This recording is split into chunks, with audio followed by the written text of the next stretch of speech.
Hey guys, Tbull here.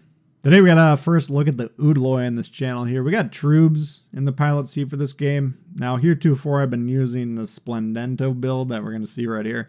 More torpedo focused. Of course we got what I refer to as functional torps, which are torpedoes that have a longer range by a usable margin over the ship's detection range. So I think with that Splendento build, it's a 8-kilometer torpedo range versus a 5.8 detection, give or take. All right, so comfortable distance there. But the guns, you know, I value destroyer v destroyer fights as whatever destroyer I'm in. I think that's an important aspect of the gameplay.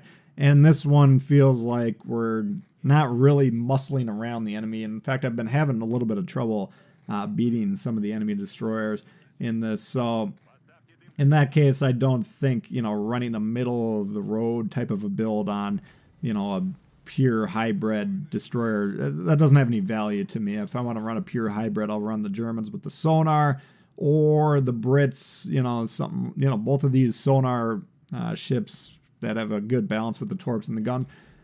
There's no reason to do that here with the high detection. Even with a stealth build like we had with the Splendento, we're still going to be outspotted by other destroyers.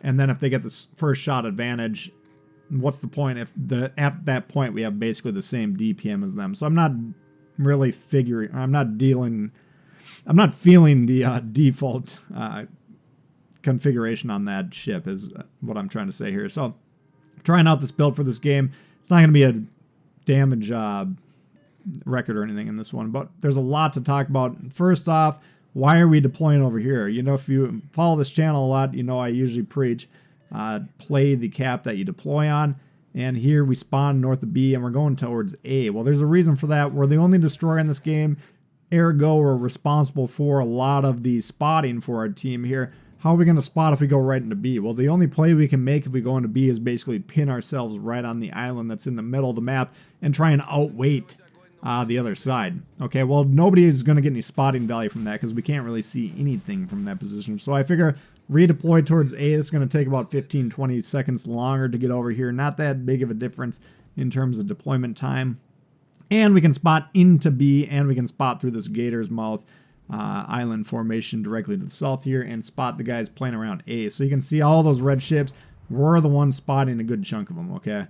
And that's the reason we're coming over here. We did make a little bit of a mistake there. Shot at the Baltimore. Did not realize the Eugene was there to spot us.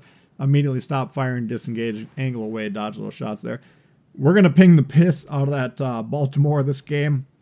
Why is that? Well, there's a 1 destroyer per side type of a configuration here, which means each destroyer, very valuable. Those are the ones responsible for capturing the bases and contesting, you know, killing the other destroyer and kind of spotting for the team.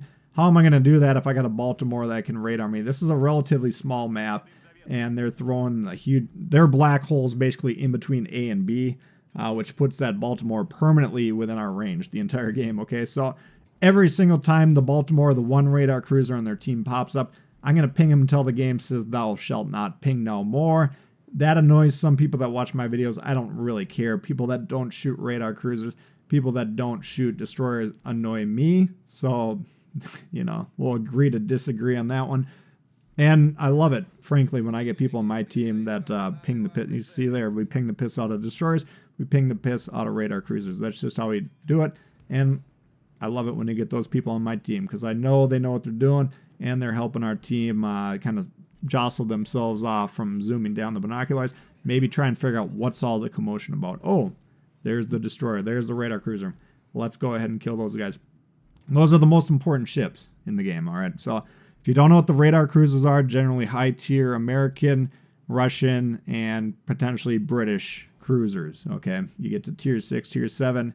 You got to know what they are if you're going to be a good player at this game. You need to do the research, but that's a good starting point. Anyway, here we're angling away, ready to go, because again, this Baltimore is very likely we're within his 9-kilometer range, and any moment if he pings or fires off that radar, everyone on this team could pull the trigger at once and blow me up, and then our team probably loses that game. You can see we're down on points early, about 50 points. They did get B right off the bat. None of those cruisers got in there to contest it. We did get A, and now we need to start making some plays. So we're going to keep saying to our team, you know, we need this guy dead. Once that Baltimore's dead, then the next valuable target, excluding the destroyer, of course, we want to kill the destroyer because that's as valuable to the team as our destroyer is to our team. But we kill the Baltimore, then we kill the Prince Eugen, then the Miyoko. Those are the ships, okay? Any of these cruisers, Charlemagne's almost dead, but you could have put him up there. Usually Charlemagne's going to play a little bit further back. But any of these cruisers, especially the ones that have sonar, you know, following the radar, anything that's meant to counter your destroyer, just go ahead and try and focus those guys. So all this damage on the battleships that you're seeing as we're scanning around here, just acknowledge to yourself that these are mis-targeted shots. You know, they're not shooting the right guys. Okay, there's the Baltimore. Once again, we're within his 9-kilometer range. He should know he's being spotted here. Might as well fire off the radar. Maybe he already used it before we were within his range and he doesn't have it available. But if he spots us here, we're probably dead. And once again, our team probably loses the game at that point in time. So a little bit risky. Trying to keep him spotted, though. I'm also trying to get away from him so we get out of the radar range. I want to be at 9.1 kilometers away from him so he can't spot us, but we keep him lit. And then we do have some guys on the team shooting him, okay? Now, when this game ends, the Baltimore will still be alive, I do believe. So this is an ongoing battle. But the fact that they are shooting him, driving him away, and you can see HEAP, multiple ships shooting him at him right now. So good job by the team there. That allows us to go ahead and contest B and look at the mistake that's taken place on the eastern side of the map. This is the other reason I wanted to highlight this game. We love to talk about black holes. We love to talk about conceding bases here. Let's talk about the C and D caps on this map. And anytime you got one of these domination mode games where each team starts with a cap, if you allow the enemy to take that one, especially for free, like they did on this game, they didn't even contest these guys. You can see maybe the guys on the east, when we look at them, maybe they've lost 10k damage each at the most. I mean, essentially they gave up their home cap for free. What does that mean conceptually? Well, to start off with, each side has one cap that's generating points in the background for them, okay? Now, if we get on D, we halt that accumulation of points every 5 seconds. They are no longer getting those 4 points that they're going to be getting like they would be in this case.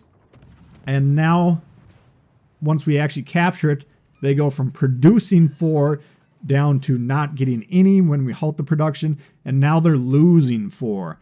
So that's an 8-point swing every 5 seconds. If you do the math, that's devastating.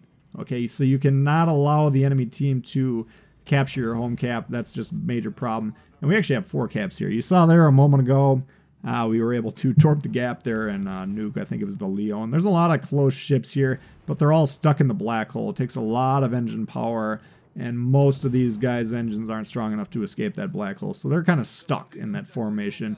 It's a loser formation. It never does very well at all. I don't know why people are constantly clumping up in this game, but they're effectively surrounded at this point in time. They do have a Brave Nagato moving into A, and then the Baltimore is moving over there to support them. That's their only hope, but effectively we got the triangle of death, the B, C, D, and they have no way to pressure that. Okay, so this game, for all intents and purposes, is over. Halfway through, you can see we're basically doubling their points at this point in time. And to be able to push into here, they're going to be taking shots from every angle. Okay, so this is classic formation. I mean, we need to be stopping this as a player base. I understand most of the people that actually try and learn how to play the game aren't usually going to be clumping up like this. But clumping up, especially when you're behind the caps like this, you're not going to be doing very well from yourself. So, once again, you can see there we're targeting the Eugene, trading off Bismarck and the Eugen, you know, trying to start the fire on the Bismarck. Okay, uses the damage con. Take a different target for a couple shots. Try and damage the Eugen, and then go back to the Bismarck. See if we can get some fires going on these guys. They're getting a little close for comfort here. Smoke's going out of here, so we might as well just pull off at this point in time. We don't need to be doing anything crazy. You can see we got most of our HP at this point in time, so we do got plenty of playmaking currency in case they start making some crazy comeback. But you can see we're already at 900 points. Okay, so all we got to really do is just make sure nothing goes too awry. We can go ahead and take a shot here. I'm expecting the Bismarck to eat one of these torps, which should be a kill shot. But look at this nice little gap developing. And this is one of those gaps where when I'm editing videos, and I see that coming at me, I'm like, should we use the widespread music or not? I'm not sure if that was a widespread tour. Sometimes you just get these random gaps that they're going to miss by going through there. So a little bit unlucky there. Not a huge damage game there, but a complete beatdown. And I think our position had a lot to do with it. But there was a lot to talk about in that game. We tried to squeeze in as much as possible. Didn't even hit everything I was hoping to hit. But anyway, that'll do it for that one, guys. Hopefully you did enjoy it. If you did, please hit the thumbs up. New to the channel, consider